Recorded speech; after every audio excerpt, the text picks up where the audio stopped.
So thank you to the incredible members of my cabinet. They're doing a phenomenal job. Everybody pretty much agrees to that, including our newest member, Secretary of Homeland Security, Mark Wayne Mullen. Thank you, Mark.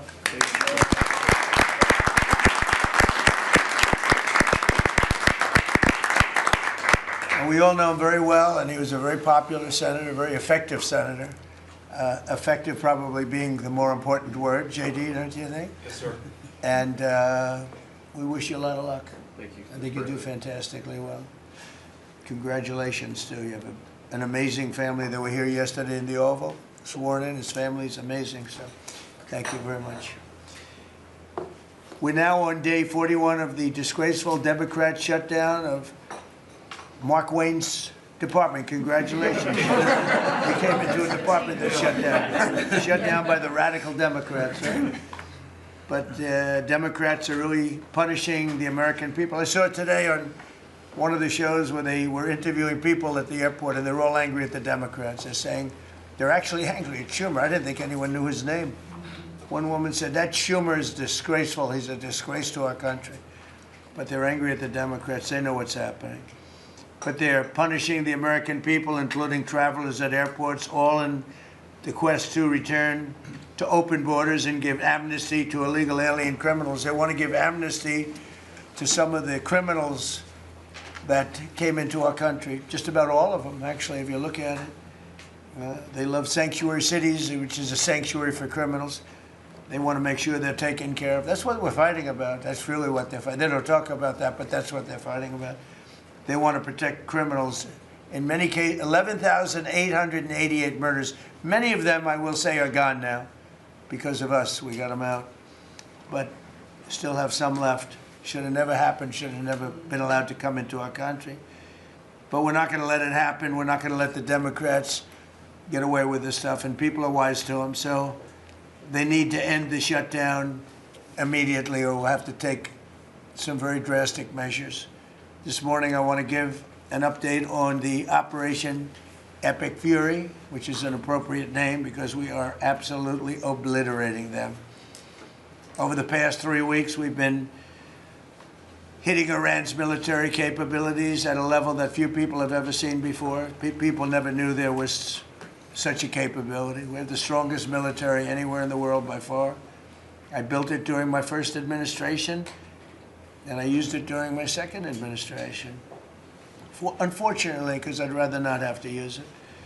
But it's a display of force and precision and skill like nothing the world has really witnessed, although you got a pretty good witnessing of it in Venezuela also.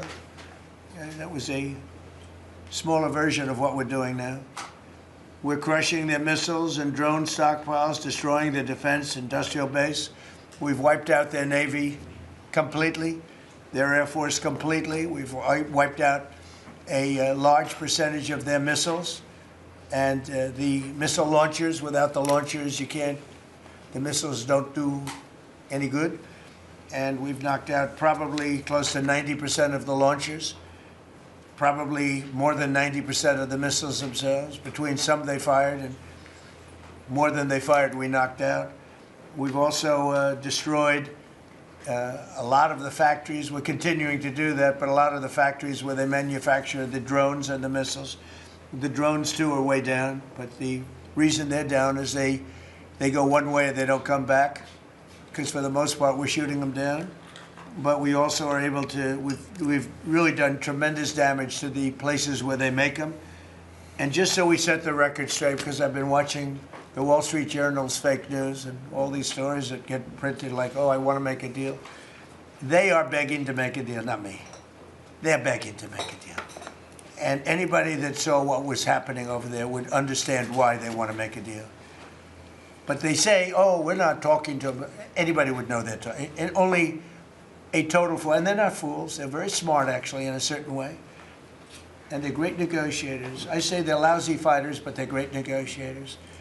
They are begging to work out a deal. I don't know if we'll be able to do that. I don't know if we're willing to do that. They should have done that 4 weeks ago. They should have done it 2 years ago. Or they should have done it when we first came into office, because 2 years ago, they had free reign under Biden. Sleepy Joe, worst president in the history of our country. What he allowed to happen to our country at the borders, and even with a thing like this. But not just him. Every president for 47 years, every president should have done this. They should have done it a long time ago, because you cannot give lunatics a nuclear weapon, and they would have had a big one. It stopped, really, when we did the B-2, but even before that, the Barack Hussein Obama, what he did where he gave them the Iran nuclear deal, gave them free will toward a nuclear weapon. Basically, he chose Iran over Israel and others that didn't want him to do it. But I terminated that deal. Had I not terminated that deal, you would have had a nuclear weapon years ago, and it would have been used, guaranteed. And one of the reasons you know about the guarantee is because their neighbors were sort of like bystanders. They weren't involved very much. They didn't choose heavy sides. They didn't want to, because people were concerned with Iran. There was a big black cloud over the Middle East. They were concerned, but all of a sudden the war starts, and they start shooting at these five, in particular, 5 countries. They start shooting at Qatar, Saudi Arabia, UAE, Kuwait, Oman. They start shooting at them, and everybody was shocked, including us. You know why? Because they're sick, and they had a plan to take over the Middle East. And some of those missiles that were shot at them were locked long before we even started this process. They were locked and loaded and aimed at those countries. They wanted to take over the Middle East, but we happened to come along, so it wasn't so easy. So right now their Navy is sunk in the largest elimination of a foreign Navy that has taken place, maybe ever, but certainly since World War II. Their Air Force is gone. Their anti-aircraft and communications capabilities are totally dismantled. And one of the problems they do have when they deal with us is we deal with people, and the people aren't able to communicate with anybody else. So, you know, because all of their leadership has been gone. The first level is gone, and they met to pick a new level, and they're gone. They're all gone because they didn't make a deal, and because they're sick people. They're really sick. They're really sinister, sick people. And if anybody thinks it was okay to have a group of people like this to have nuclear capability, nuclear weapons, and if we didn't attack with the B-2 bombers, they would have had a nuclear weapon within 2 weeks of that, maybe 4 weeks. But between 2 and 4 weeks, they were planning to have a nuclear weapon. If we didn't hit them at that time with the B-2 bombers, and one of the great air raids in history, maybe the greatest, dark at night, no moon, no light, every single bomb hit its mark and just obliterated that place. So it's now buried deep under earth. And it was an amazing thing, but they would have a nuclear, and they would have used it without question. And you know that because why did they shoot all these countries that weren't even really involved with them? They weren't involved. They had no big problems because they're sick, because they want to take over the Middle East, not just Israel. Certainly Israel would have been the first on their list. They would have used nuclear weapons, a nuclear, you don't need too many of them, but they would have used a nuclear weapon on Israel, and they would have used it on the neighbors, and then they would have come after us. And if we had a weak president, they would have done great damage. But fortunately, you don't have a weak president. I knew what was happening. And I think we've been proven right. You know, they took one missile, went 2,500 miles. They supposedly didn't have a missile like that. They had no missile with that capability. But they shot the now famous Ireland, the island that the UK was very afraid to give us because they didn't want to get dragged in. But we don't want to get dragged into their wars either. You know? It's one thing we're very disappointed, I'll say it publicly, we're very disappointed with NATO because NATO has done absolutely nothing. And I've always said, 25 years ago, I mean, I was somebody that wasn't a politician, but I was always involved in politics and I understood politics. I said 25 years ago that NATO's a paper tiger, but more importantly, that we'll come to their rescue, but they will never come to ours. And I want you to remember that we said this. They didn't come to our rescue. Now they all want to help. When they're annihilated, the other side is annihilated, they said, we'd love to send ships. They actually made a statement, a couple of them, that we want to get involved when the war's over. No, it's supposed to get involved when the war's beginning, or even before it begins. We had the UK say that we'll send, this is 3 weeks ago, we'll send our aircraft carriers, which aren't the best aircraft carriers, by the way. They're toys compared to what we have. But we'll send our aircraft carrier when the war is over. I said, oh, that's wonderful. Thank you very much. Don't bother. We don't need it. And we don't need it, and we don't need them. We estimated it would take approximately 4 to 6 weeks to achieve our mission, and we're way ahead of schedule. If you look at what we've done in terms of the destruction of that country, I mean, we're way ahead. Think of it, they have no Navy, and they had good ships. 154 ships have been shot down and are resting very nicely at the bottom of the sea. And we did that in a matter of less than a week. Because we have the greatest military in the world by far, nobody even close. So we estimated it would take approximately 4 to 6 weeks to achieve our mission. 26 days in, we're extremely, really a lot ahead of schedule. The Iranian regime is now admitting to itself that they have been decisively defeated. They're saying to people, this is a disaster. They know it. That's why they're talking to us. They wouldn't talk otherwise. But they're talking to us because they've got a disaster in their hands. They're defeated. They can't make a comeback. We're free to roam over their cities and towns and destroy all of their crazy nuclear weapons and missiles and drones that they're building. Oh, we're doing that. They now have a chance to make a deal, but that's up to them. And they'll tell you, we're not negotiating. We will not negotiate. Of course they're negotiating. They've been obliterated. Who wouldn't negotiate? They are begging to make a deal. We'll see if we can make the right deal. And if they make the right deal, then the strait will open up. Hormuz Strait will open up. And even now, we don't know if there are any mines. You know, they have 22 they call mine droppers. Think of it. Who would have 22 mine droppers? There's a boat that drops mines. Who has 22 mine droppers? Except for people with very evil intention. So every one of those mine droppers has been struck with the same weapon we used to stop drugs from coming into the United States of America. When we hit those boats, it's the exact same weapon, extremely effective. We have unlimited supplies and extremely effective. But they have no more mine droppers. By the way, speaking of drugs, we're 98% down drugs coming in by water, by the ocean, by the sea. 98%. And we're trying to find out who are the 2% because we think they're the bravest men anywhere in the world. Maybe women. But whoever's on those boats is very brave or doesn't watch television. But where drugs coming in by sea, coming in by water, are 98% down. And now we'll stop the drugs coming in by land. The land is the easy one. You had to stop the water. A lot of it came in through the water. Now it's all pinched. And these people are trying to come in by land. And we will, that's it. That's the easy one. But we had to take care of the water first. Nobody's coming in. Virtually nothing is coming in anymore. It was hundreds of millions of dollars a week were coming in by water. But they now have the chance, that is Iran, to permanently abandon their nuclear ambitions and to chart a new path forward. We'll see if they want to do it. If they don't, we're their worst nightmare. In the meantime, we'll just keep blowing them away, unimpeded, unstopped. Well, there's not a thing they can do about it. They can't do anything about it, you know. I tell you, if they could, you'd be hearing about it. You'd be hearing about it. You don't hear anything about it.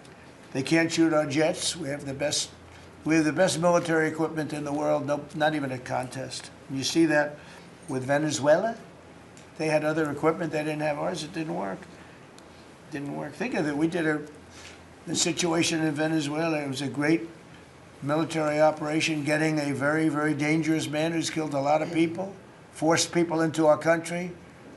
Incredible. He emptied his prisons in Venezuela, emptied his prisons into our country, and I hope that charge will be brought at some point, because that was a big charge that hasn't been brought yet. It should be brought. He emptied his prisons into our country and was a major purveyor of drugs coming into our country. And he's now been captured and, I guess be given a fair trial. But I would imagine there are other trials coming because they've really sued him just in a fraction of the kind of things that he's done. Other cases are going to be brought, as you probably know. In the meantime, with Iran, we're going to keep doing what we've been doing, and nobody's a match for the United States, but they're not a match for the United States. It's small potatoes. That's why I'm so disappointed in NATO, because this was a test for NATO. This was a test. You can help us. You don't have to, but if you don't have, if you don't do that, we're going to remember.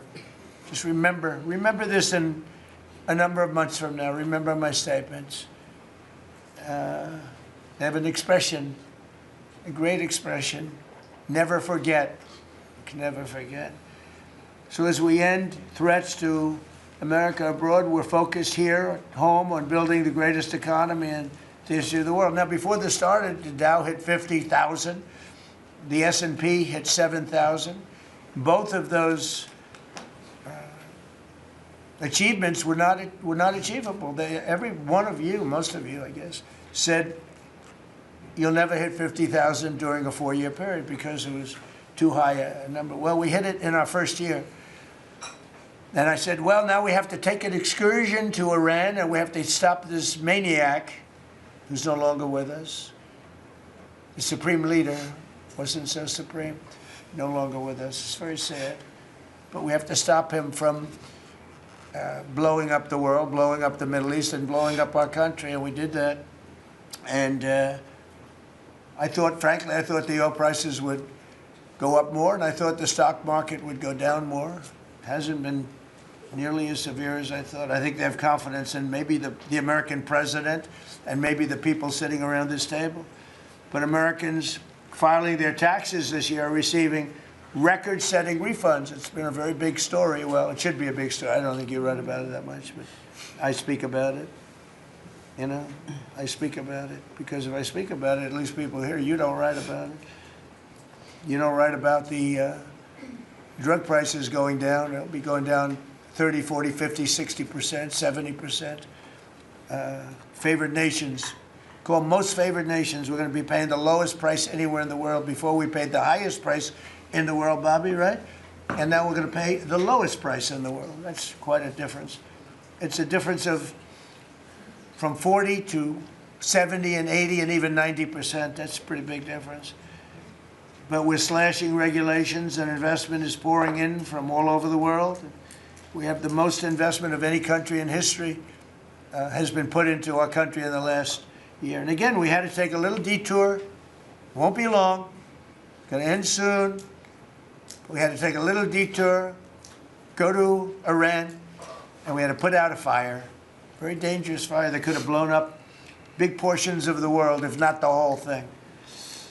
So tomorrow we'll be announcing a variety of actions that we're taking to support American farmers, who we never forget. We love the farmers. We gave them $12 billion out of tariff money. We had a tremendous amount of tariff money come in, and we continue to have. We've gone, as you know, the Supreme Court gave us a very unfortunate, foolish ruling, a ruling that gives the people that have ripped off our country for many years, gives them some money back. But it's one of those things. It's a terrible, terrible, horrible mistake they made, but it's okay because we have another method that's just as good. We'll use the other method. But because the tariff money has been so substantial, we gave our farmers who have been mistreated by some countries, we gave them $12 billion, and they're extremely happy, and they deserve it. They've been great. They never complain. They just go out and they farm, and they wouldn't do anything different. They wouldn't trade jobs with any of you, except maybe some of the fake media. I don't know. Somehow I don't see that. I like their job better, actually. I love the farmers. So we gave them $12 billion.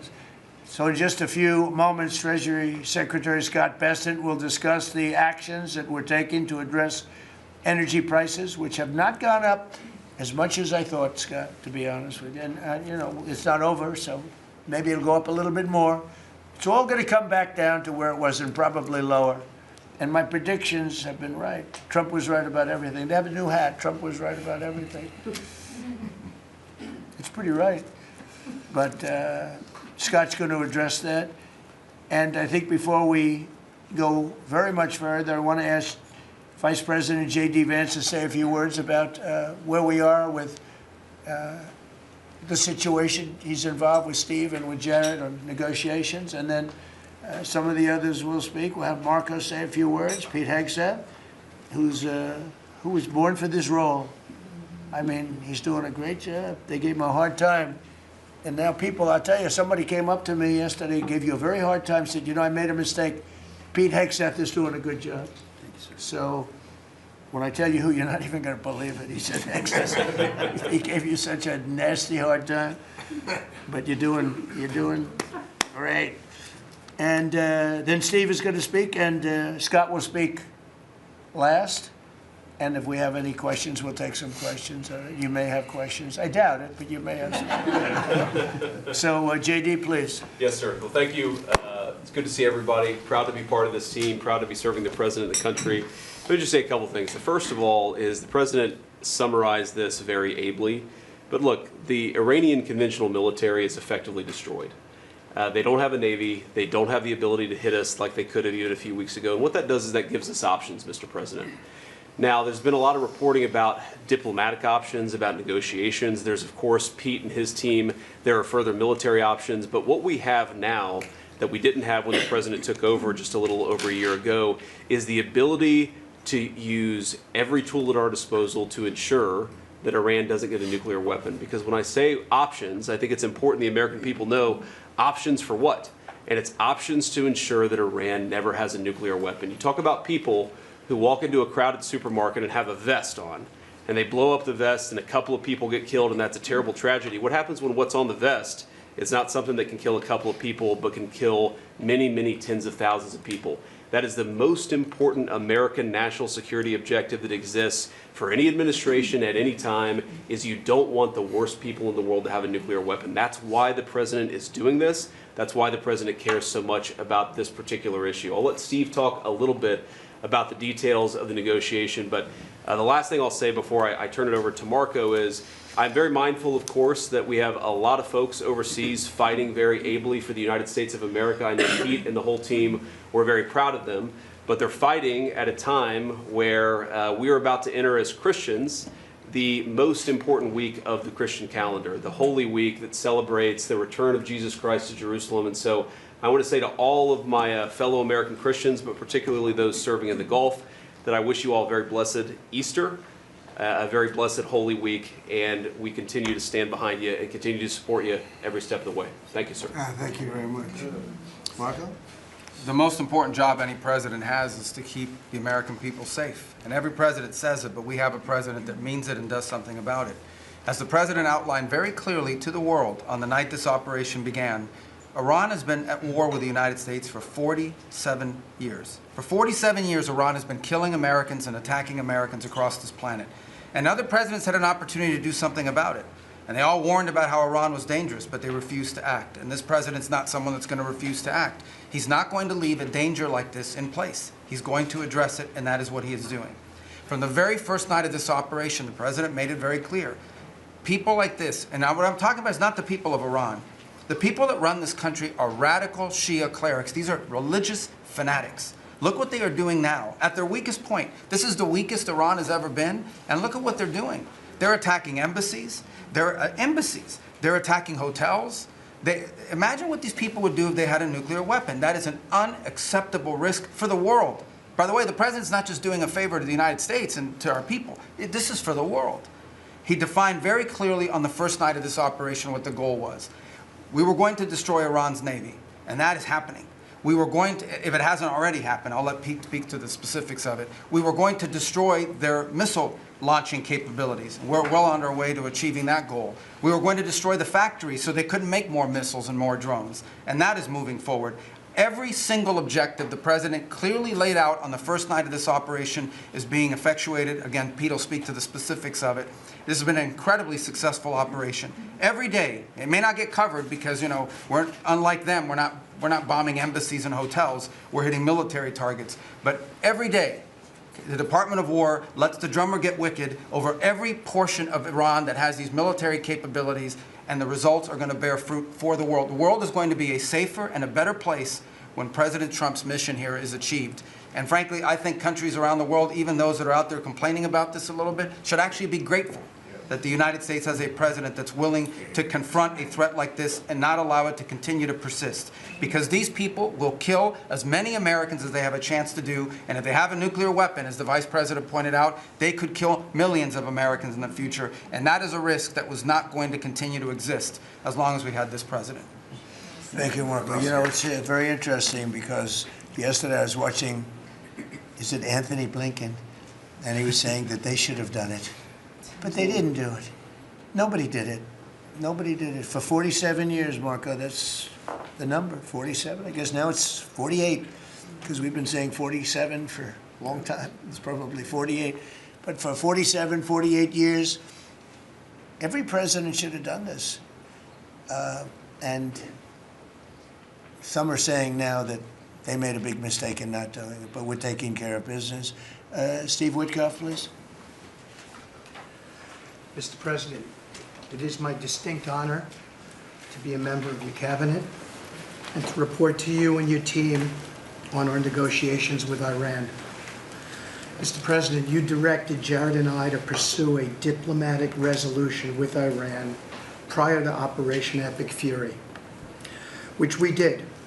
However, it became quite clear during these meetings with the Iranian negotiating team that we could not make a deal that fulfilled your objectives of the following: no enrichment whatsoever, no chance of weaponizing whatsoever, decommissioning of Fordow, Natanz, and Esfahan, which you destroyed in Operation Midnight Hammer,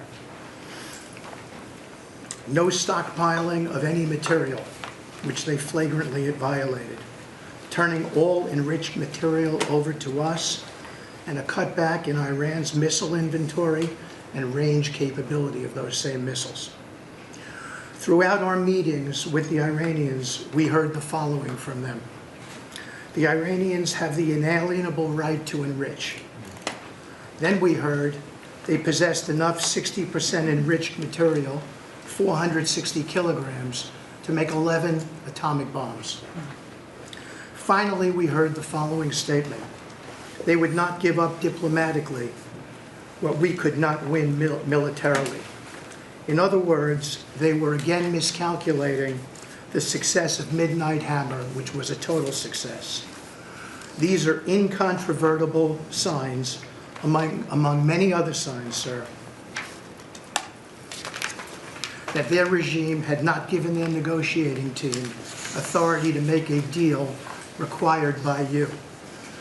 We conferred with you and all the other members of your foreign policy team, Susie Wiles, Pete Hegseth, the chairman, Marco Rubio, JD, Scott Bessent, Chris Wright, John Radcliffe, throughout all of these negotiations, and we were repeatedly rebuffed on everything we asked for. I have no doubt that we exhausted all efforts on behalf of a peaceful resolution, as you directed. Jared and I both agreed that the Iranians were there to buy time until a weaker president arrived. This was a flawed strategy, as your clear direction was to never allow Iran to obtain a nuclear weapon today or any time in the future. Against that backdrop and our compelling military successes in Epic Fury, we have had multiple reach-outs from the region and others who want to play a role in ending this conflict peacefully. I can report to you today that we have, along with your foreign policy team, presented a 15-point action list that forms the framework for a peace deal. This has been circulated through the Pakistani government, acting as the mediator.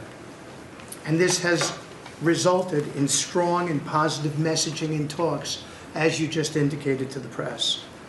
But these are sensitive diplomatic discussions, and you have directed us to maintain confidentiality on the specific terms and not negotiate through the news media as others do. I can say this: we will see where things lead, and if we can convince Iran that this is the inflection point with no good alternatives for them, other than more death and destruction. We have strong signs that this is a possibility, and if a deal happens, it will be great for the country of Iran, for the entire region, and the world at large. Your policy of peace through strength is the most effective tool for a diplomatic resolution here, just as this policy was an effective tool in each and every one of all of the other conflicts you settled in your first year. Iran is looking for an off-ramp following your powerful threat on Saturday. Your indications that you are willing to listen to peace proposals have been well received. You have instructed us that your preference is always peace, and that we should make that our priority. We have delivered that message, sir, along with the 15 points for peace. Finally, we have told Iran one last thing: don't miscalculate again. Good. Thank you very much. Good job. Doing a great job. Everybody around this table is doing a great job. Pete Hegseth, please. Mr. President. I'll start kind of where you left off, Mr. President. Thank you for doing the work of the free world and having the courage to step up and stop the Iranian terror regime from holding the world hostage. That's really what it is. And 27 days ago, Iran had a modern military. Never in recorded history has a nation's military been so quickly and effectively neutralized. Operation Epic Fury is not an endless war. It's a decisive campaign with clear objectives to destroy Iran's offensive military capabilities and ensure they never obtain a nuclear weapon. This is stuff for the history books. This is stuff for legacy. Mr. President, you are acting now to ensure future generations do not have to live under the threat of a nuclear-armed Iran. However, you wouldn't know it if you listened to the dishonest hate Trump media, as you referenced. The folks here in the room, these cameras, they have a choice. You're either informing the American people of the truth or you're not. Because I hear it from my people every day. Behind every headline you write, there's a helicopter crew in the air. And behind every news banner you write, there's a battalion on the move. And behind every fake news story, there's an F-35 pilot executing a dangerous mission. My message to the media is get it right. This actually isn't something new to me. I may be a young guy, Mr. President, but I'm not a rookie in this realm. In 2007, I helped lead the surge, the public fight for the Iraq surge. Stood and watched people stand in the Senate and declare the war is lost before it even started. Who was that? It was Harry Reid. That was the Democrats and the media working hand in glove. Back then, it was 3 years into a war. Now we're 3 weeks into an operation. But see, unlike Iraq, this isn't a tie. This is not parity. This is not chaos.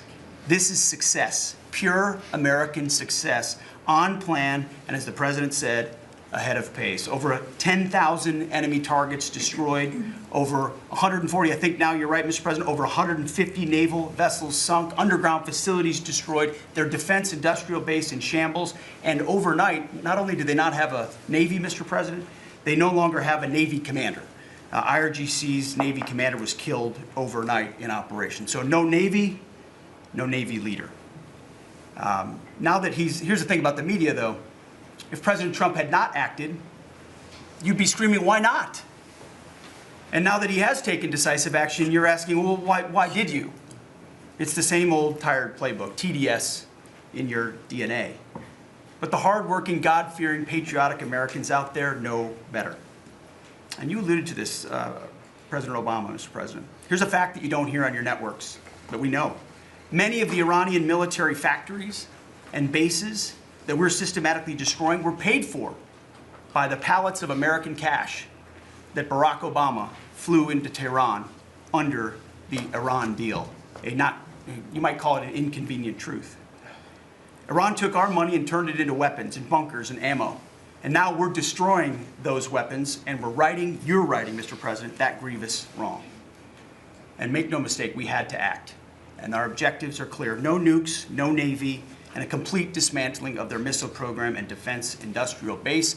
And as Marco pointed out, that mission, and the VP as well, has not changed since day one.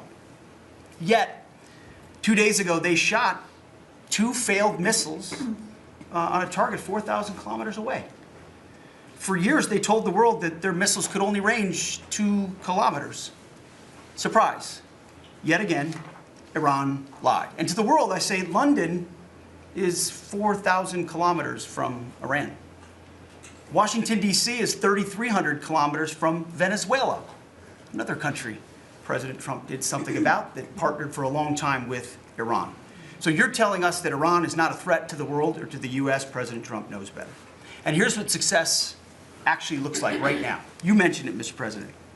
A-10 Warthogs, if you know them, you love them, and Apache helicopter gunships are flying strike missions inside Iranian airspace and throughout the Strait of Hormuz at will. See, you only send these slow, low-flying, close air support platforms when the enemy has no meaningful air defenses left. Their presence is proof that Iran's air defenses are gone. Their command and control is shattered, their top leaders hiding in underground bunkers, while their mid-level commanders are being crushed in the field. The morale of their fighters plummeting, and we see that disconnect daily. They're privately admitting, as you said, Mr. President, very heavy losses. We know that. President Trump has given us a clear mission. Our capabilities are only going up and Iran's are plummeting. We are here to win, and we're full speed ahead. So, Steve, we appreciate your efforts. We pray for a deal, and we welcome a deal. And we have the ultimate deal maker to make it happen. But in the meantime, as I said yesterday, the Department of War will continue negotiating with bombs. War is negotiation by other means. And finally, I want to thank our incredible troops, our pilots, crews, sailors, refuelers, air defenders, the absolute best of America, the real 1% of our country. This president, President Trump, has your back. And I know this cabinet prays for you every single day, and we ask the American people to do the same as they continue in this mission. God bless. Thank you. Thank you very much. It's great. I think before I ask Scott to say a couple of words, it would be great if people like the mayor of Chicago and the governor of Illinois would say, please come in and stop the crime. A beautiful young lady was killed the other day, and the father was a very good friend of Dan Scavino, and he took it very hard. Dan took it very hard, like the father, friends. They grew up together, and it's a young lady whose life would be saved if we did what we did as an example in Washington, D.C., which is now a safe city.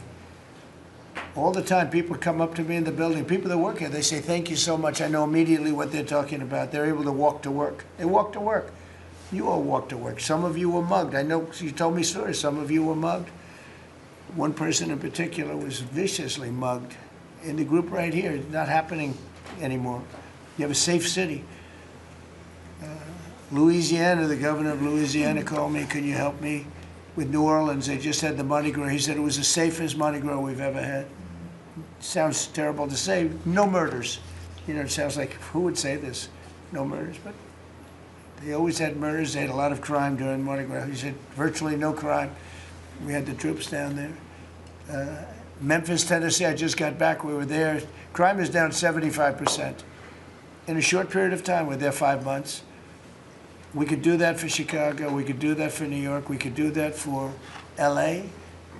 And we could do that for, frankly, San Francisco. I know they have a mayor who's trying very hard. He's a Democrat, but he's trying very hard. But we can do it much more effectively because he can't do what we do. He can't take people out from the city and bring them to back to the country from where they came, where they were in prisons. They were allowed to go in prisons.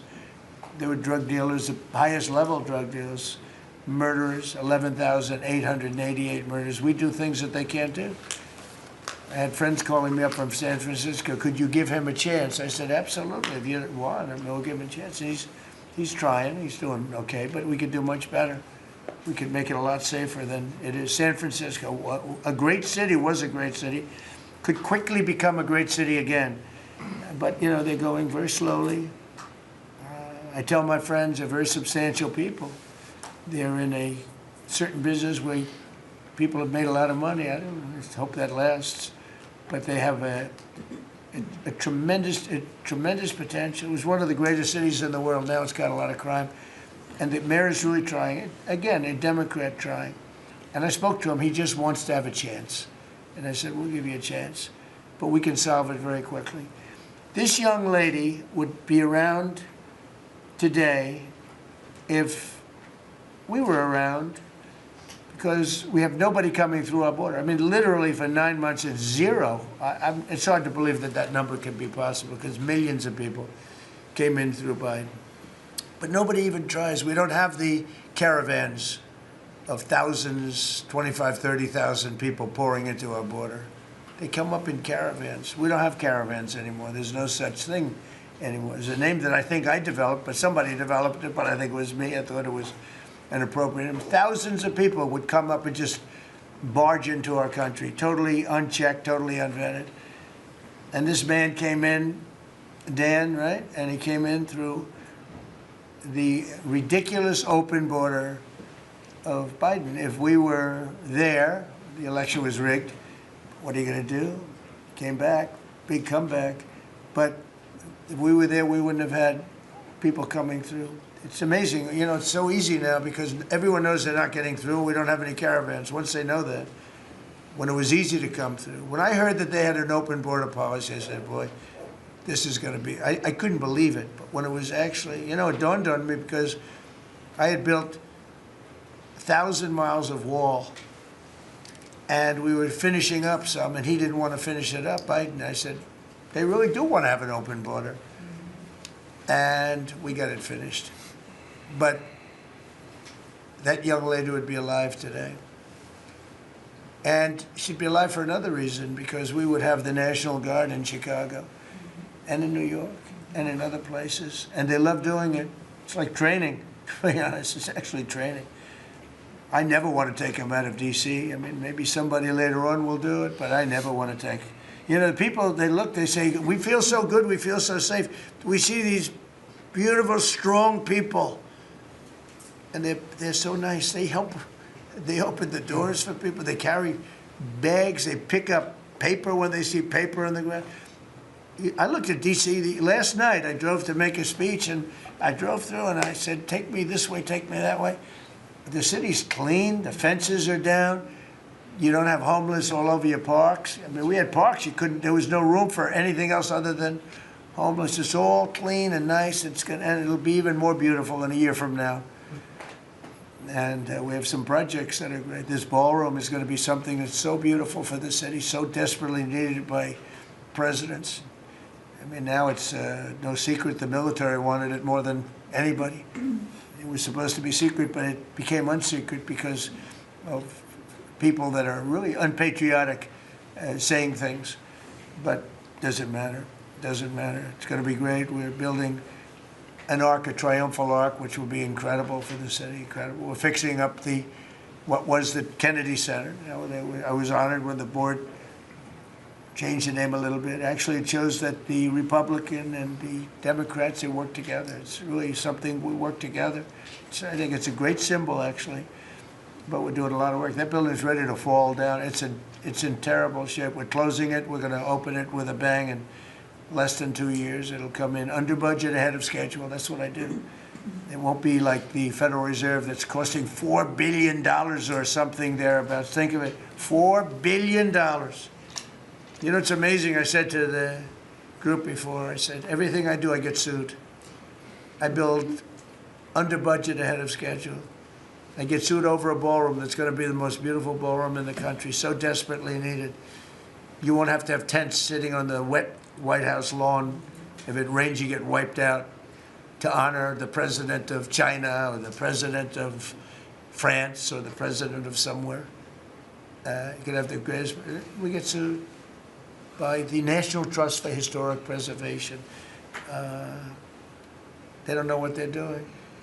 Then I just found out we got sued by that group and another group, I guess, on the fixing up of again, I'll use the old name, Kennedy Center, because they're not fixing up Trump Kennedy. It's going to be beautiful when you add the name Trump. But we got sued. And all I'm doing is fixing it up. We're fixing broken marble. We're putting on a roof because it leaks like a sieve. We're fixing steel that's broken. It's the same building, same exact building. We're fixing it. It's going to be beautiful. It's going to be so beautiful and safe. It's actually unsafe. You had some of those columns on the outside that were painted a fake gold. Now we painted them a beautiful white color, beautiful cream white. It's beautiful.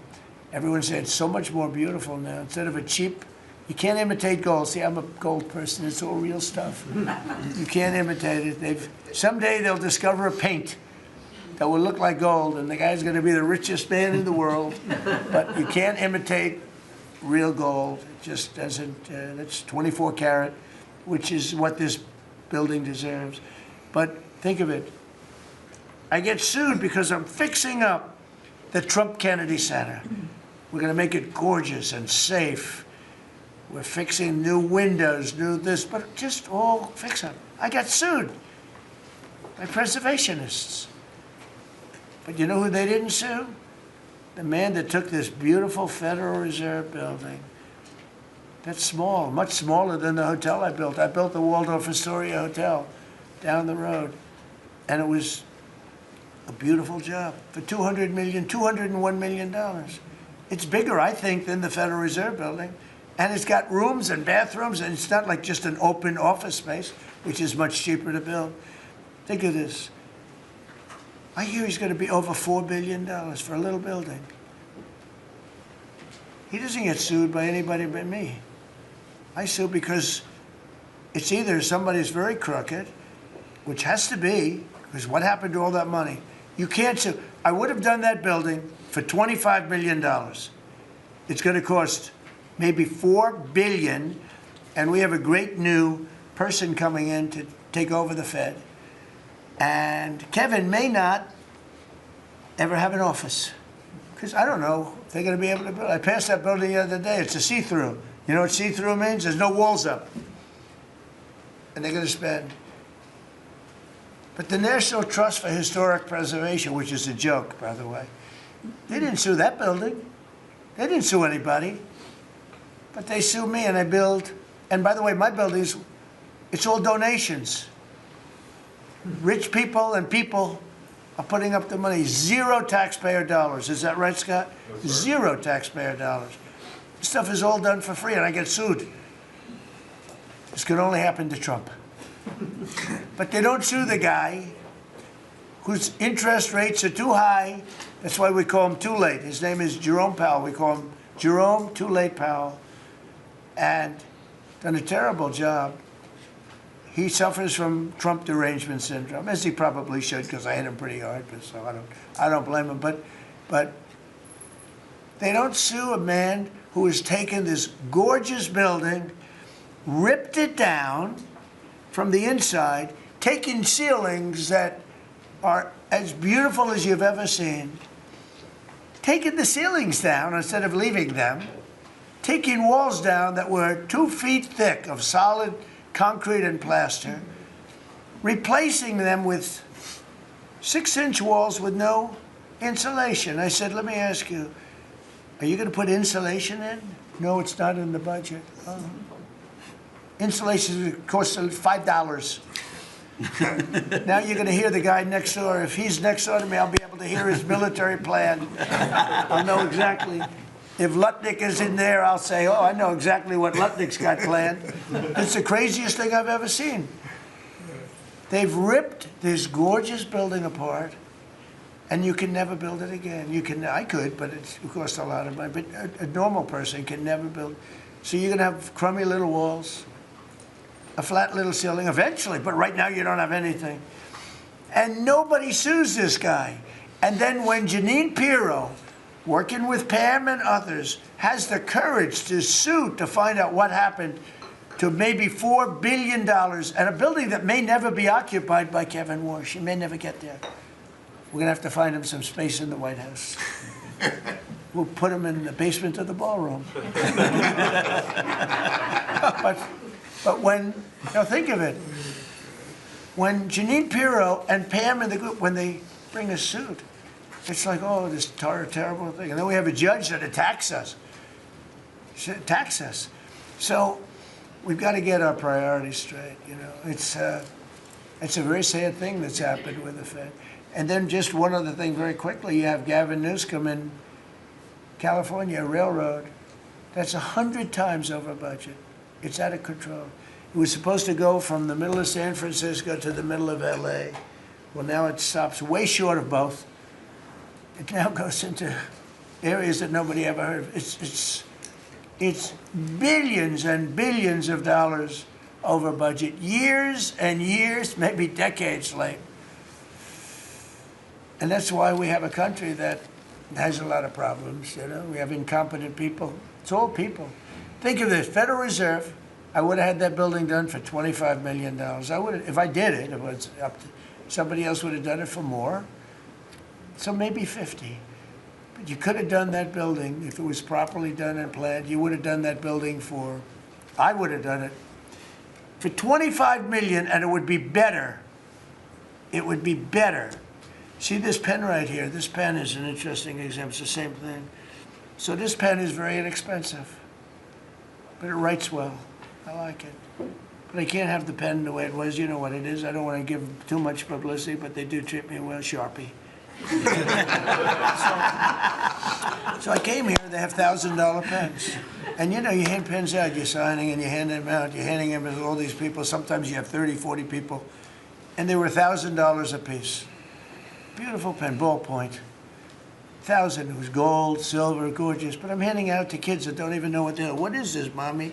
It's kids. They're getting a pen for $1,000. They have no idea what it is.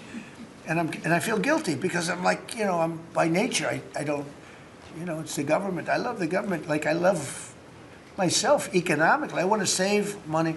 So I'm saying, this is crazy. And it had another problem. They didn't write well. So I take it out and I sign and there's no ink. And I got all you people looking and you say, there must be something wrong with Trump. And I'm signing and there's no ink in the pen and it costs $1,000. This one, I called the guy. I said, I'd like to use your pen, but I can't have a gray thing with a big S on it saying Sharpie. As I'm signing a $1 trillion airplane contract to buy brand new fighter jets, brand new B-2 bombers, of which we just ordered plenty. I can't do that with the press. Use your pen, but I like the pen the best, but I'll sign it. I could do like Biden did, you know? Give it to somebody else to sign, or an auto pen, or maybe sign it separately in another room, but I can't use your pen. He said, well, I can make it nicer. I said, what can you do? He said, I'll paint it black. I said, that's nice.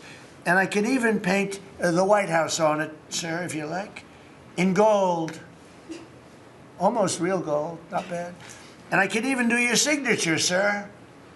And by the way, this was not staged. I just saw the pen sit there. I thought of this as an example of how $25 million spent by me at the Federal Reserve Building would be a better job than $4 billion that they're spending. And you know, one of the things that Kevin Warsh told me, he said they ripped down the nicest building. I don't know what building they're talking about. They ripped down a building, Scott, right? Kevin Warsh said it's the most beautiful building in Washington. He said the most beautiful space. They ripped it down. Why did they do that? I don't know. Do you know what he's talking about? Is it true? Yes, sir. They ripped it down. We have a moron at the Fed. Who wouldn't be lowering interest rates right now? But I want to thank Jeanine Pirro and Pam and her group for having the courage to bring this suit. And I believe that the contractor on that job is probably one of the richest men in the country right now. I believe that it's not possible to spend that kind of money 3 billion, 4 billion, nobody knows, nobody has any idea what it is. But it's over 3 billion, and it's probably going to be over 4 billion by the time they finish. And it may never get finished. Unless I take it over, I'll get it finished. But it can never be what it was. It's never going to have those beautiful ceilings. It's never going to have those incredible walls. The walls were 1.5 feet thick of solid masonry. They ripped them down for no reason. And I just give you the story. And just to finish on this one, so I told that story to somebody and said, yeah, but it's not the same thing. I said, you're right. This one is better. It writes. So the guy said to me, you don't have to pay me, sir. I'll give them to you for nothing. I said, no, I don't want that. Let me pay you. I want to pay you. No, sir, you don't have to. You're the President of the United States. He was shocked. The head of Sharpie gets a call. I don't even know who the hell he is. He said, is this really the President? He said, no, you don't have to pay me, sir. This is such an honor. I said, nope, I want to pay you. And he said, what would you like to pay? I said, how about $5 a pen? He said, that's all right, whatever the hell we agreed to. Peanuts. As opposed to 1,000. And these were $1,000 pens. And we were giving them out. Sometimes, you know, you were there for signings. I'd have 30, 40 people standing behind me. I'd give out 40 pens to people. Then somebody would say, could I have a couple extra? This way I go like this. Here, you want 5? Here, take 5. But the bottom line is, they're better pens. It's a business story. So for $5, could be 0, but for $5, I get a much better pen than for $1,000. And I can hand them out. And actually, they become hot as a pistol. So what can I tell you? With that, could I give it to, please, a man who's done a great job at Treasury, Scott? Good luck, Scott. Well, sir, as always, you're a tough act to follow, but that is very illustrative. Your economic leadership has made our military mission possible. Mr. President, national security, as you always say, is economic security. Your leadership has shown the American people that there is no prosperity without security. That our mighty military on one side, but the U.S. economic strength is fighting off this evil regime. The Iranians believe they are fighting a two-front war. It is the military war that our great warriors are prosecuting, but on the other side, they are trying to take control of the global economy through a choke point that we believe does not exist and that we will overcome. Your historic operation at Epic Fury seized a generational opportunity to demolish a regime that has coordinated over 4 decades of global terror and claimed thousands of American lives. Many people, especially the Democrats, underestimate the will of the American people for short-term volatility for 50 years of safety that we are going to have on the other side of this. And I believe energy prices will be lower, inflation will be lower before we had the appearance of security, which is not real security. Now, the American people and the world will have absolute security. Through your maximum pressure campaign, Treasury has worked to uncover all financial lifelines through the regime and cut them off. You gave that order last March. This was not something that happened overnight. This is something that has been contemplated for almost a year. The Iranian financial system collapsed in December. We have systematically weakened Iran's ability to fund operations and procure weapons, and that required months of preparations. Threats to American national security have no place in the global economic system. The oil market is well supplied. We have taken actions to ensure oil supplies stranded at sea are made available to the global market. Your bold actions like the Development Finance Corporation's Maritime Reinsurance Program in conjunction with Central Command will soon provide shippers through the Gulf region with a level of security we have never seen before. Mr. President, we are starting to see more and more movement in and out of the Gulf today, and this is more than yesterday, and this is the beginning. I am confident that shipping traffic will continue to increase on a daily basis even before we secure the straits. Turning to the home front, the U.S. economy remains strong. We had a strong economy thanks to you. We are the best insulated in the world thanks to your energy efforts in term 1 and term 2. The U.S. is an energy superpower. American workers' purchasing power is finally being restored. The latest figures indicate robust real compensation increases. We are starting to see the working family tax cuts benefits bearing fruit this tax season. 44% of tax returns have claimed at least one of your signature policies: no tax on tips, no tax on overtime, no tax on Social Security, deductibility of auto loans. The average tax refund is up more than 10% for working Americans. The economy you vitalized through your pro-growth policies is well positioned to withstand these temporary disruptions. The United States dollar has reasserted itself as a safe haven asset. The U.S. dollar has appreciated since the hostilities began because everyone knows, thanks to your efforts, the U.S. economy is the best position in the world and capital is flowing in. Efforts to reprioritize economic security are ensuring the United States remains secure, resilient, and prepared for the challenges ahead. As we approach the 250th anniversary, America will never be safer and more secure militarily and economically. Thank you. I just want to ask you a question. Is this guy central casting? I'm looking at him. I'm in Treasury. He might not be so good for war. I don't know. No, I'm looking pretty good too. I'm looking at this guy. He's central casting. Even the glasses are perfect. Where do you get those glasses? I think I'm going to get glasses. That's beautiful. Great job. That's really good. No, he's done a great job, and you all have. Proud of you all. Do you have any questions? Yes, Mr. President, are you going to go in for the uranium? Like, how do you secure Iran and... Let's assume I was or I wasn't. Why would I ever answer a question? Can you accomplish your What goals kind of a without it? question? Am I going to go in for the... Oh, yeah, I'm going in. We're going in tomorrow at 3 o'clock. How could you possibly ask a question like that and expect an answer? I don't know. But I don't know. I think you're a friendly person, too. It's just such a ridiculous question. Mr. President, yes, Mr. President. Please. Thank you, Mr. President.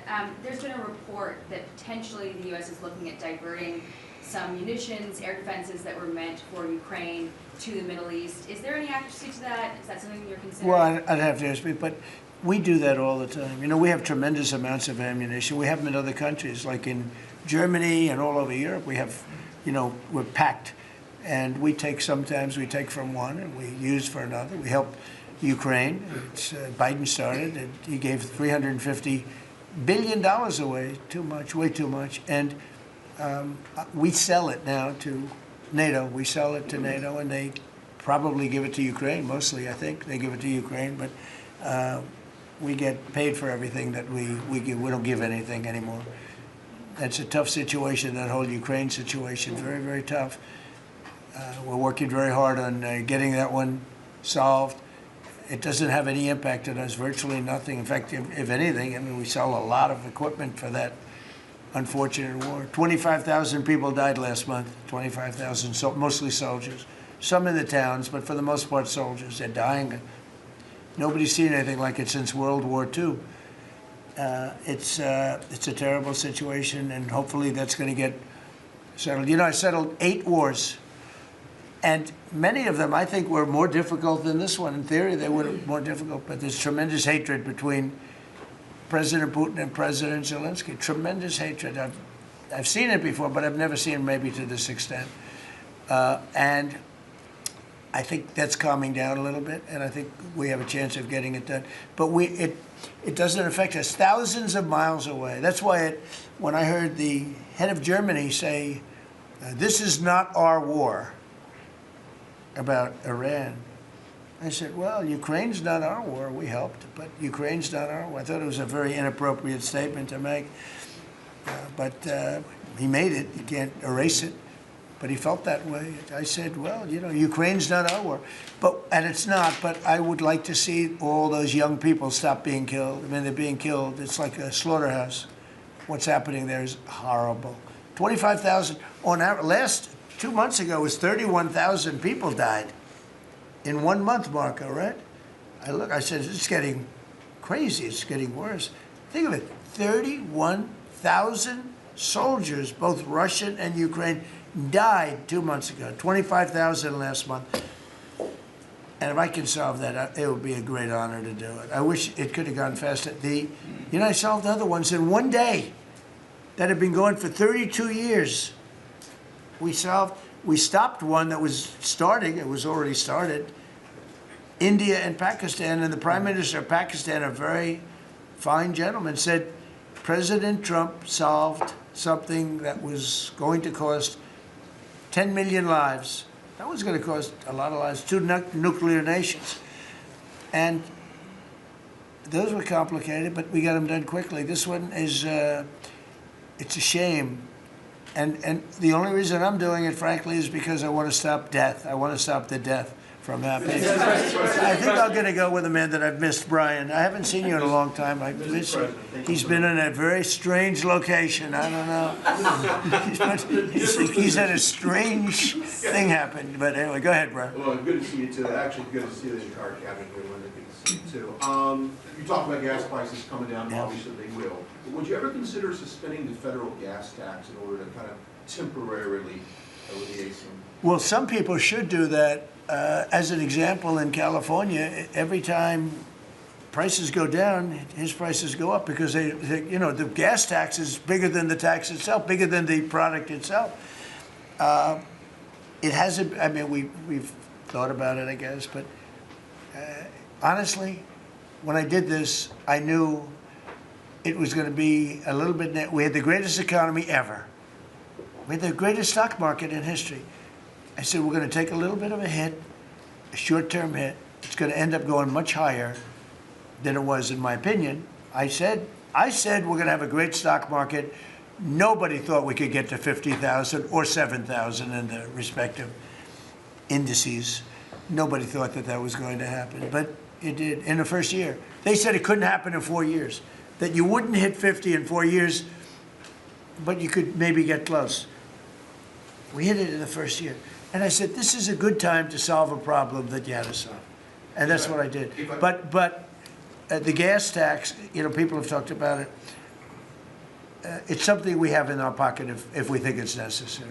And if I can follow real quickly, you just recently took off, Secretary Duffy, 17,000 truckers off the road that quite frankly, could not speak English, which is a safety issue. Yeah.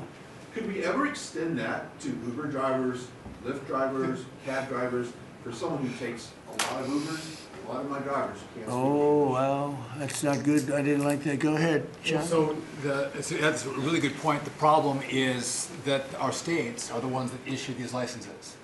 So with commercial driver's licenses, we do have some federal control. But again, we have thousands of people who can't speak the language, long-standing rule, and it's a safety issue, right? If you can't understand road signs, if you can't communicate with law enforcement when you're pulled over and communicate what's on your rig, huge problem. But the last administration, Mr. President, they let truck driving schools self-certify that they were qualified to train truck drivers. And so this is like the Leering Center. So you pay $800 and you get a certificate that you passed a CDL driving school, and again, they have no skills. They don't have the knowledge, and they don't have the skills. They haven't gone through any of the testing. And then they get licenses, and they're killing Americans on our roads. So it's remarkable, the rot that the last administration allowed to take place. We are ending that, and I need partnership with our states. Even California started to come on board. Even Gavin has started to play ball with us, which is surprising. Shocking. Not all the way, a little bit of ball. Mr. President, It's interesting because I just saw something that the nursing home business and the daycare centers in particular, they went out and inspected them in Minnesota, and they didn't exist. They're knocking on the door. He happens to be a young man, Nick, nice young man. He's done a very good job. They're knocking on doors. It's like homes, and they're getting hundreds of thousands of that. They didn't exist, and in California it's worse. It's even worse. And I spoke with Russell, Vogt. I said, Russell, don't send them any money. He said, but we have a court order that we have to. Can you believe it? A judge. The judges are really hurting this country. Our judges, Justice Roberts doesn't like when I say it, but the judges are really hurting this country. And frankly, the justices, the Supreme Court, has really hurt our country too. Mr. President, do you have a new deadline, given that there are some talks now? Do you have a new deadline before taking? No, I'll announce it. I mean, right now, you're talking about a deadline for doing some pretty big damage, even bigger than we've done. We'll see. Look, we have very substantial talks going on with respect to Iran, with the right people. You know, I told you about a present, right? Steve, can I reveal the present? You can do anything you want. Thank you. They said to show you the fact that we're real and solid and we're there, we're going to let you have 8 boats of oil, 8 boats, 8 big boats of oil. This was 2 days ago. And they'll sail up tomorrow. That was 3 days ago. And I didn't think much about it. And then I watched the news and they said, a very good anchor, actually. Happened to be Fox. But I watched it, and he said, something's unusual happening. There are 8 boats that are going right up the middle of the Hormuz Strait. 8 big tankers are going loaded up with oil right through. And I said, well, I guess they were right, and they were real. And I think they were Pakistani flagged. Yes. And I said, well, I guess we're dealing with the right people. And actually, they then apologized for something they said, and they said, we're going to send 2 more boats. And it ended up being 10 boats. All right? I hope I haven't screwed up your negotiations, but I thought it was appropriate to say, because I did taunt you the other day by saying they're going to give us a present. There were 2 illegal immigrants who were arrested at San Francisco airport for ignoring deportation orders. At the same time, as you highlighted, really great reception from American travelers for ICE agents. Is there a PR aspect of this that can allow future deportations to go on with less protesting, less outrage? Yeah, it's amazing, because by putting ICE there, look, the press was very unfair to ICE, so was everyone else. These are great American patriots. They have a tough job. They have to find murderers and take them out of our country. I wouldn't want to do it. You wouldn't want to do it. Most people wouldn't want to do it. They do it. And, 11,888 murderers, and that's murderers. That's not drug dealers. That's not lots of other things. It's not people from mental institutions. Entire jail populations were released from major countries and let into our country through the open border. And ICE has done an amazing job. I wouldn't want that job. It's a tough job, dangerous job.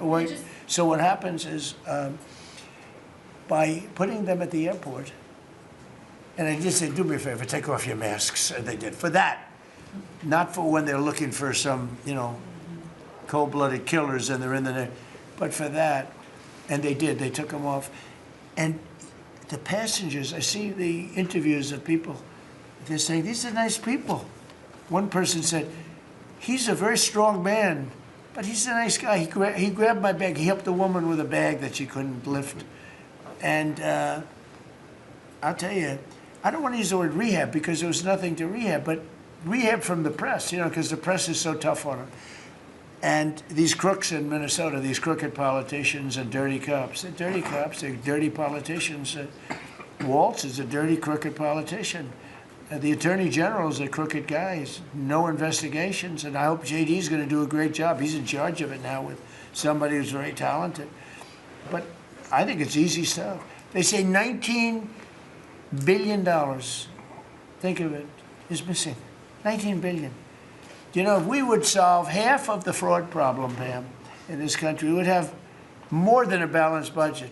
We'd have a surplus. And in the case of Minnesota, it's very Somalia-oriented. Think of it. These people come from a crooked country, disgusting country, one of the worst countries in the world. Acknowledged to be one of the worst countries in the world. Some people say it's the worst. They have no money, they have nothing. They come to our country, low IQs, and they rob us blind. Stupid people.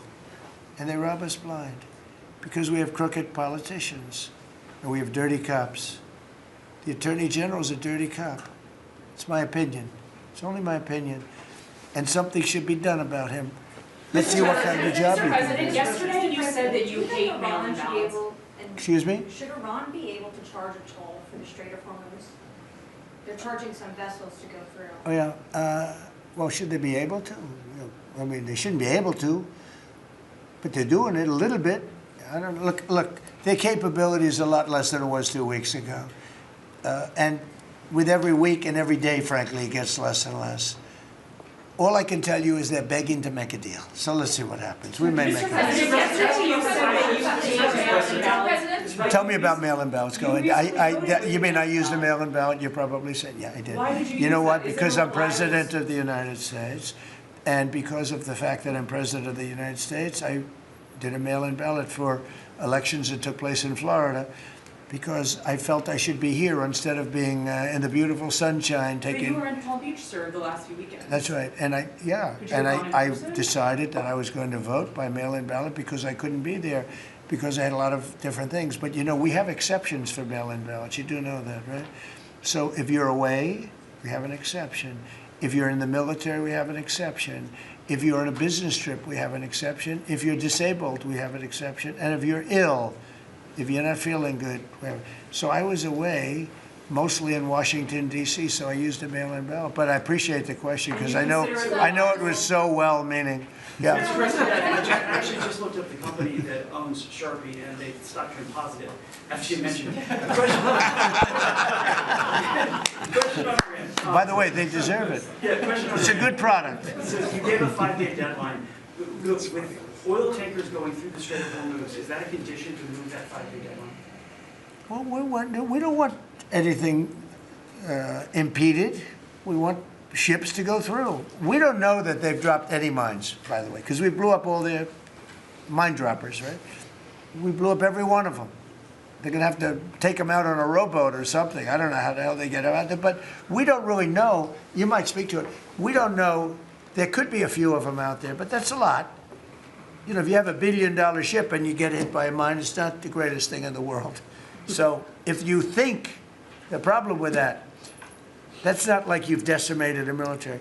If you think there may be a mine, that's a bad thought, and it stops things up. How are we doing in that regard, Peter? Mr. President, you're right. We have so heavily degraded their coastal defense capabilities and their naval capabilities that any strategic or operational attempts to do those types of things are extremely limited. And we continue to move over the top of that. Now, whether Iran makes a wise choice or not to try to execute that is part of how this deal comes together. But with every passing day, the military pressure that we're putting on them lessens their ability to really hold that militarily at issue. I mean, the problem with the issue of the Hormuz Straits is this. We've decimated them as a military. No Air Force, no Navy, very few rockets left. We blew up so many. Hard to manufacture them. Same thing with drones. The leadership is gone. The problem with the Straits is this. Let's say we do a great job. We say we got 99%. 1% is unacceptable, because 1% is a missile going into the hull of a ship that cost $1 billion, right? So 1% is we can't. If we do a 99% decimation, that's no good. So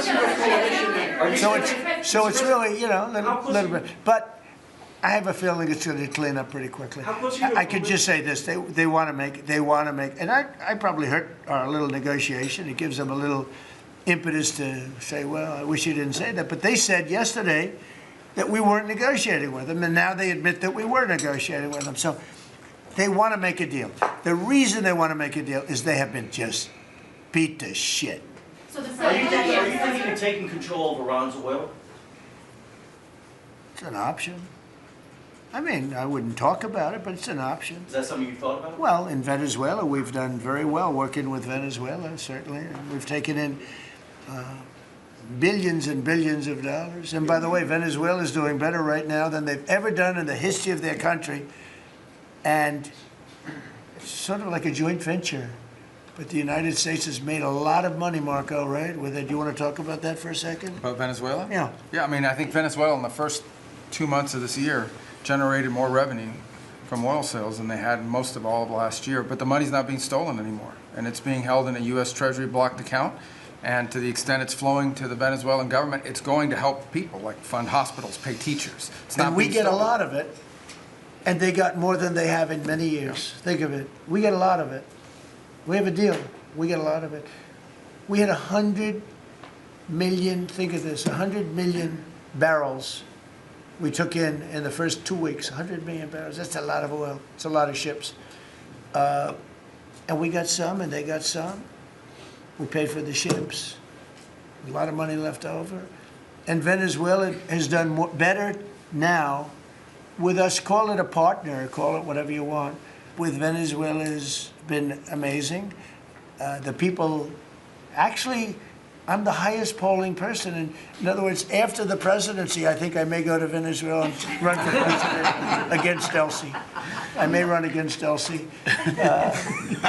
It's an option. No, they like me in Venezuela, but it's an option for me. It's a wonderful option. Yes. There's some reports that Gulf allies are concerned about winding down the war too soon and potentially leaving Iran. Well, they'd probably like us to stay, but the concern if we don't stay, look, it's a beautiful thing about airplanes that go 2,000 miles an hour is you can get back there very quickly. If we don't stay, we're going to be protecting them. We know, they've been very good.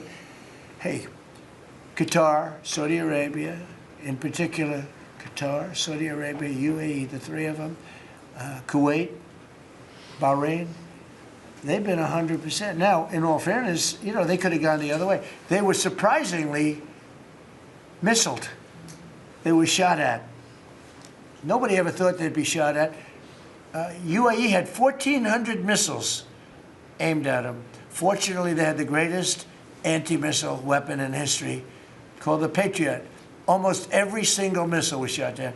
We had an incident recently where 101 missiles were shot at a certain thing that we own. It's very valuable. 101 missiles going 2,000 miles an hour. Out of the 101 missiles, every single one of them was shot down in midair and fell into the ocean. It's amazing technology. There's nobody has equipment like we have. Is it even possible to wind down the war while Iran still has that enriched uranium? Is it even possible to Well, wind you're down? going to have to see, but, I think we're in just very good shape. We're roaming, you know what we're doing? You know the word roaming free? We're over their skies with the most beautiful planes you've ever seen. Roaming free, there's not a damn thing they can do about it. And it would be nice if, like the fake news New York Times, which writes so fake, and the Wall Street Journal is terrible, terrible. I read a story today that I'm desperate to make a deal. If I was desperate, he'd be the first to know. Pete, let's get the hell out of there. I'm the opposite of desperate. I don't care. I want to know. In fact, we have other targets we want to hit before we leave. We're hitting them on a daily basis. No, I don't talk about you. I can't talk about specifics. A lot of people say that wouldn't matter. Maybe it does matter. Who knows? But I wouldn't talk. It's like the question this young lady asked. Sorry about I embarrassed her. I don't want to embarrass you because I think I think she's a friendly reporter, so I'm sorry. But I can't say what we're going to do because if I did, I wouldn't be sitting here for long. They'd probably, what is it called, the 25th Amendment? They'd institute the 25th Amendment, which they didn't do with Biden, which is shocking. The hard question is Venezuela safe enough to leave the region? Because Steve said that they've got enough uranium to make 11 bombs. That's a very scary thing. So, well, it's again, I can't talk to you about that. You're asking me a question. You're essentially saying, will I go in and do something? I can't talk to you about that. Mr. President, you're looking at a coalition of ships to help, warships to help protect tankers. How close are you to getting that coalition? Well, we have a coalition for them, but they should have been up here a long time ago. And they're affected. The amazing thing is we don't need the Hormuz Strait. We don't need it. We don't need it at all. We have so much oil. Our country is not affected by this. We have twice the amount of oil as Saudi Arabia or Russia, and soon it'll be 3 times the amount. Chris, do you want to speak to that for a second? Yeah, that's correct. Our total oil production is greater than Saudi Arabia's plus Russia, and more than we consume in the United States. So we're the largest. Pretty good, pretty Yeah, good. pretty You know what they call it? Drill, baby, drill. Mr. President, Anything else you want to say? Well, and same thing for natural gas. We went, before your first term, we were the largest exporter of natural gas in the world. Today, we're just by far the largest. I mean, we're the largest importer, now we're by far the largest exporter, and it's growing rapidly this year. New facilities are coming online, new production's ramping up. We're doing an amazing job. We're getting a lot of help from that man right over there. He's getting approvals done quickly and very environmental. He's an environmentalist, actually. He does a great job, but he gives you a fast approval or rejection. Do you have anything to say? Well, back on Venezuela, where Chris and I both had a chance to be there, I literally think they're going to put a statue to President Trump, and I'm not being, it's not a political statement, it's an actual thing. So. That would be a great honor. No, because it's like they view President Trump like Simon Bolivar. He's the liberator of a country, and this is a country where they love American baseball. You look on the street, they're wearing NBA jerseys, and Delcy and her team working with us, getting back. Chris and I both experienced, it was the first time in Venezuelan history that they had the free press allowed to come on to essentially where the White House, the Palacio Miraflores, and it was an emotional thing for people that had been for 20 years had never had a chance to be there. So whether it's and then production, it's showing up in production. The American companies that are coming back, most of those American companies have many American Venezuelan team members. One company in Houston's got 600 Venezuelan Americans that know more about reviving that industry. So their GDP is a 1/4 of what it was before. They want to get back. They remember what it was. Their production on oil production is climbing towards 50% increase just in the 3 months we've been here. That flows to American refineries on the Gulf Coast, lowering the price of gas in America. So it's a Forget that. When are they going to do the statue? The hell with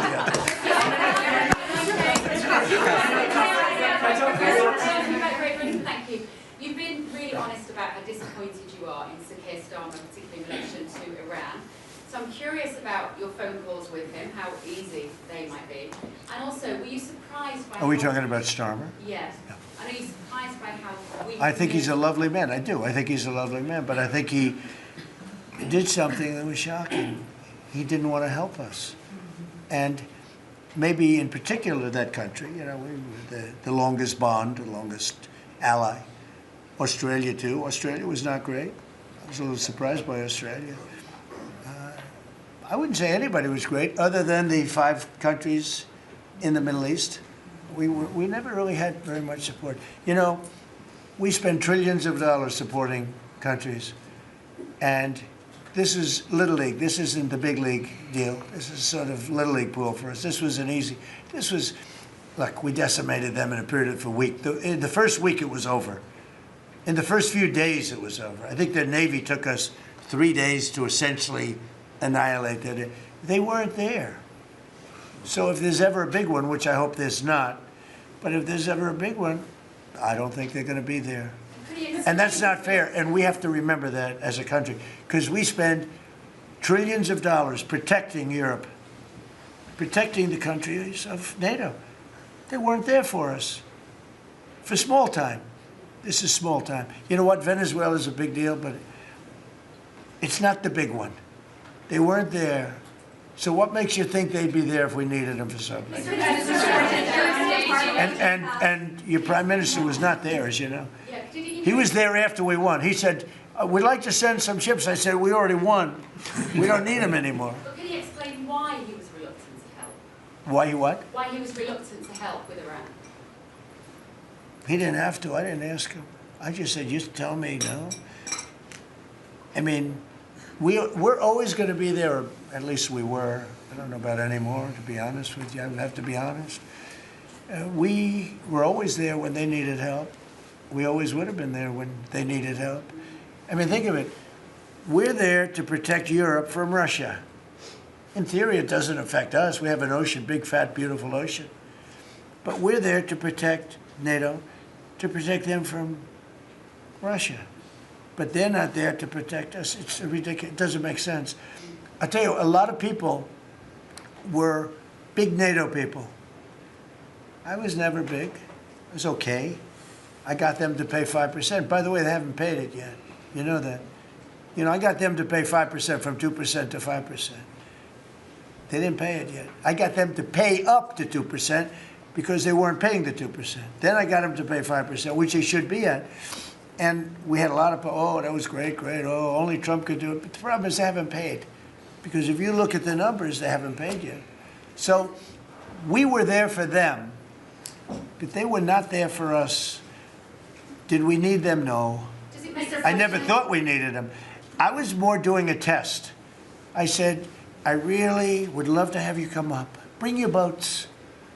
You can sail through the beautiful Hormuz Straits, and you can protect people that are being shot at. They didn't do it. And that's small potatoes. Do you understand what I'm saying? Yeah, I do. Go ahead. I was just going to say, does it affect the state visit with the king that you're going to have in April? Are you looking forward to that? With the king? With the king No. coming here? No, he's a friend of mine. He's a great gentleman. As you know, he honored me and our country. He really honored our country. But we had an amazing time. I've known him as Prince Charles. I know him as King Charles. I'm proud of him. He's fighting a tough battle. He's tough. I think he's a fantastic. It has nothing to do with that. It's different. But he's going to be here very soon, as you know. We're going to have a state dinner. It's going to be great. But I was very disappointed when the Prime Minister said, I won't be able to. It started with the island that the indigenous have claimed away from your country. And for some reason, you went for it. And all of a sudden, indigenous people that never saw the place, they never saw it. He was afraid that we would do something to insult, because he's a liberal. That's the way they think. And when we needed the island to land that beautiful B-2 bomber, we were told we can't use it. We'd have to fly back to Missouri, which is a 17-hour flight, as opposed to a couple of hours. And I said, you gotta be kidding. Not good. They made a big mistake. Mr. President, is the Friday deadline for Iran, is that pushed back now, and if not? I don't know yet. I don't know. Mr. Witkoff and JD and Jared will tell me whether or not they think it's going along. And if it's not going along, maybe not. And we have a lot of time. You know what? It's a day. In Trump time, a day, you know what it is? That's an eternity.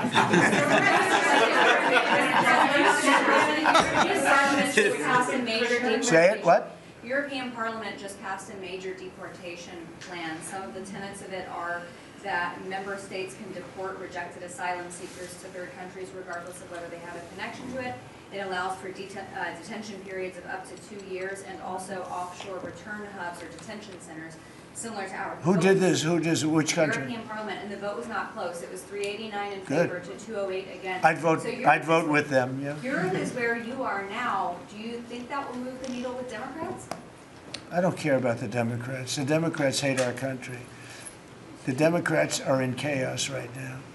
And they have no common sense. You know, they have one quality that's amazing. They stick together.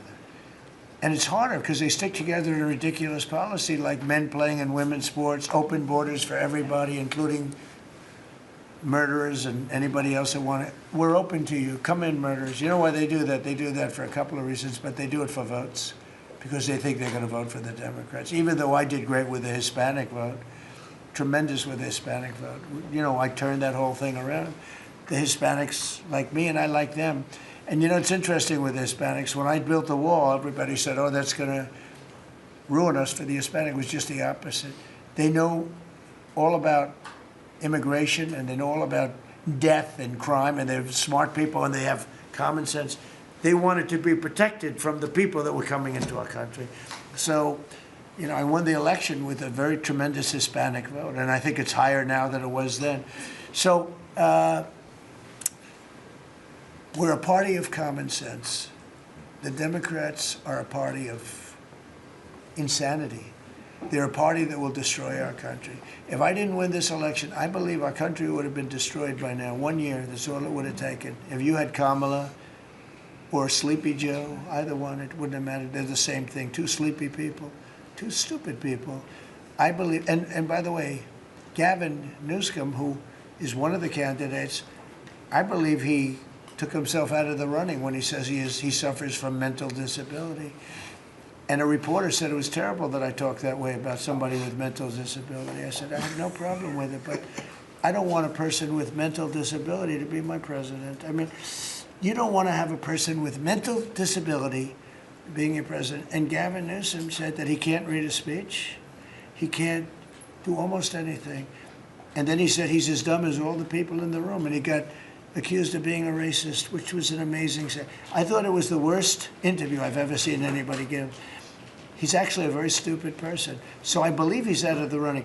I think that that statement, that interview, he admitted that he's a stupid person.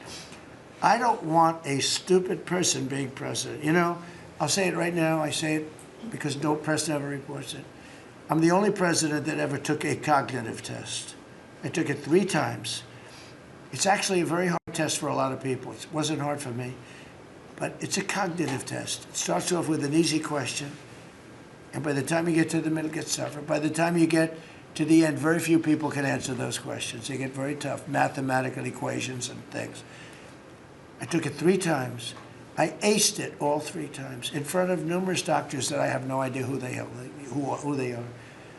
And I was told when I went in, they said, Doc Ronnie told me this. My current doctors were fantastic doctors. They said, well, if you take it, you know, it's Walter Reed. It's essentially a public hospital.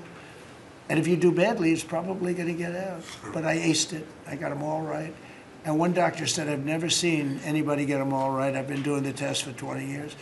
I want people, I would love to see anybody that's a president or a vice president or anybody that has any chance of being a president, I would like to see them take a cognitive test, because we had a man in this office that had no clue what was happening. And let me give you a little secret. He wasn't a smart man 30 years ago. And I'll tell you about President Obama. He wasn't a smart man either. I know all about him. He wasn't a smart man, highly overrated. He was a great divider. And our country can't go through that anymore, can't go through. We have done an amazing job. I had to do a little stopover. I call it an excursion. I had to do a little stopover in Iran, and we had to knock the hell out of them because our country would not have been safe. The world wouldn't have been safe. I've done a great favor for the world. The world has not been reciprocal, because when I told NATO, where we give billions and billions of dollars, trillions over the years, I said, do you mind coming up and giving us a little hand with the streets? Send up some. They didn't want to get involved. And I believe that's going to cost them dearly. Thank you very much, everybody.